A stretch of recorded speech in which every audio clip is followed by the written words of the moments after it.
The Wendigo, a creature from the mythology of Native Americans that lived in the region of the northeastern United States and southeastern Canada. It is born from pure cannibalism, and its hunger is never satisfied. There are a lot of stories surrounding the mysterious 13-mile woods from northern New Hampshire. I've heard a lot of stories of hunting parties starving out there and resorting to cannibalism. There's no telling what happens out there. This story was told to me by my grandfather, who met one of the people involved. The year was 1957. His name was Arnold Watson. He loved to hunt, and he loved even more to take long hunting trips in the woods. Of course, he never went alone. He had a couple of old friends he'd taken along, Andy Johnson and Daryl Tremble. He hadn't seen them in years, so they all decided to go on a week-long hunting trip. They packed their stuff: hunting rifles, blankets, tents, matches, and a week's worth of food. The three piled into Arnold's Chevy pickup truck. The ride through the winding dirt roads was long and bumpy. They were deep into the woods now. Then the engine started making clicks and sputtering noises like it was breaking down. It slowed to a stop. "Start!" Arnold banged on the wheel. "Did you fill her up before we left?" asked Andy. "Must have forgotten," Arnold said as he sighed and sat back in his seat. "We might as well make camp here, then. I don't want to get too far from the truck." So they ventured into the woods a bit and found a small clearing near a river where they could set up their tents. It was already getting dark, so they started a fire, had a little something to eat, and went to bed. They slept with their guns at their bedside just in case. They all slept soundly through the night. Arnold was the first to wake. He stood and stretched, letting out a long yawn. He stepped outside of the tent and rubbed his eyes. He couldn't believe what he was seeing. A bear had come and tossed everything about and eaten almost all their food. Arnold ran to his tent, grabbed his rifle, and aimed at the bear. His running around had already startled the bear, though, and it had gotten away before Arnold could get a clear shot. "Andy, Daryl, get up here. Dang bear's got all of our food." Andy and Daryl scrambled up.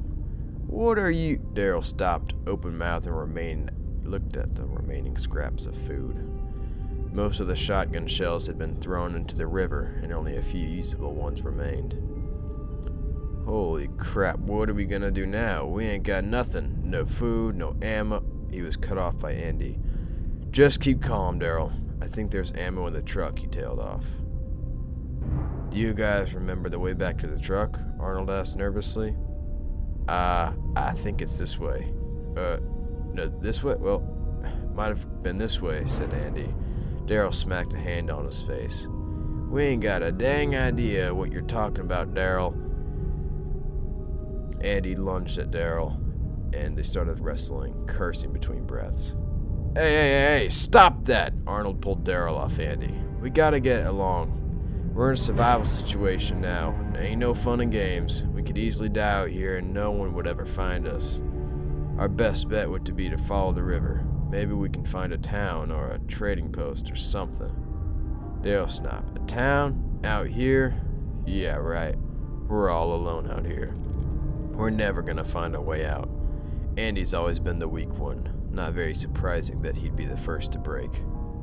They wandered along the banks of the river for a bit, cold and hungry. Night came, but they didn't stop. Sounds started to come from the woods next to the river that they were following, like twigs snapping, leaves crunchy. Andy perked right up. "What the heck was that?" Andy whispered nervously.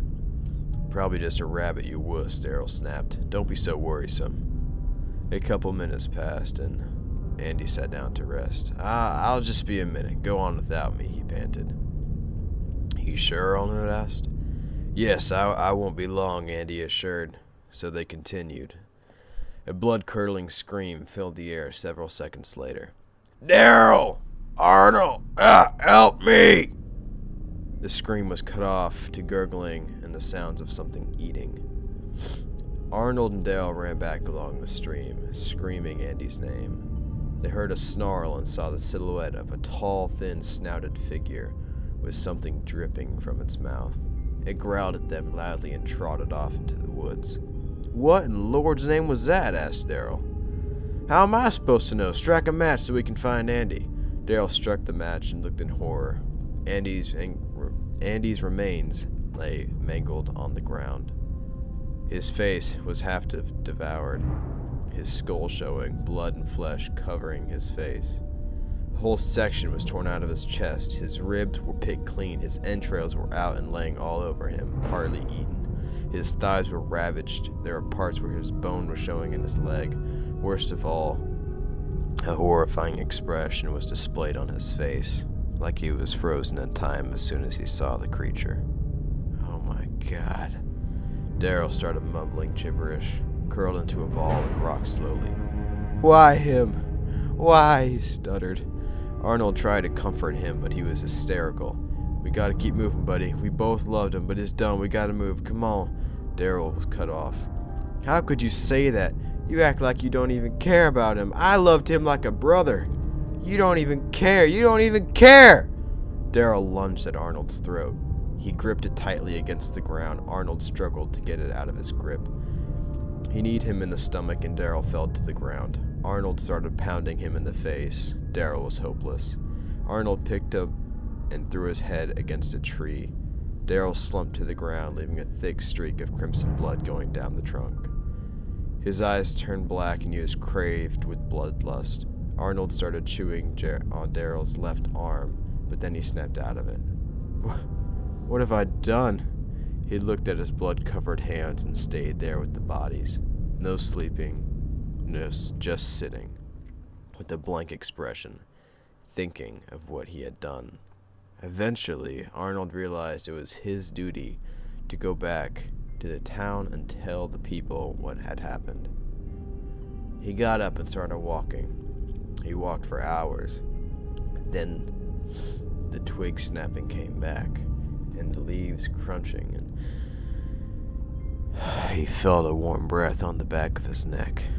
He turned around slowly, and towering over him was the beast. Glowing yellow eyes, antlers, and a body that seemed half rotted. The rib cage was exposed with rotted flesh in and around it. Blood and flesh dripped from its mouth, his face covered in raw muscles and deep cuts, and areas that weren't rotted looked like his back and shoulders were carpeted in short, patchy, light brown fur. One of its arms was completely rotten to the bone. Arnold screamed and ran, but it leapt and tackled him. It growled in his face and bit a chunk from his leg. Arnold screamed in agony, trying to escape from under it, and squirmed and kicked it until he got free.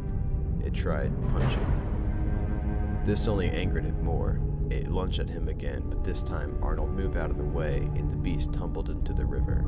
Arnold saw his chance. He tried his best to limp over to the river where it was recovering from the fall. Despite the excruciating pain, he tackled the beast and pushed all his weight onto its head, trying to drown it. It snarled under the water and flailed its arms and legs, but Arnold kept his grip. It slowly became weaker and weaker until it silenced completely. Arnold sighed of relief and fell back onto the bank of the river. He rested for a while and tried to move on. He limped through the woods until morning and found a road. Thank God, he thought. It's almost over. Arnold was on the road for only a short time before a truck came along. It pulled over and the man scrambled out of the driver's seat and helped Arnold. "Jesus, man, what happened?" Arnold replied tiredly. "I'll explain soon. Water. A ride, please." The man looked befuddled. Of course. Let me help you into the car." Arnold climbed in and took a big, long swig of water from the man's bottle. He told the entire story to the man, the same one I just told to you. That man was my grandfather. Arnold was taken to a hospital but died due to an infection in the wound on his leg. Every once in a while, hunters will come back with stories of hearing loud, blood-curdling screams or similar stories of cannibalistic beasts.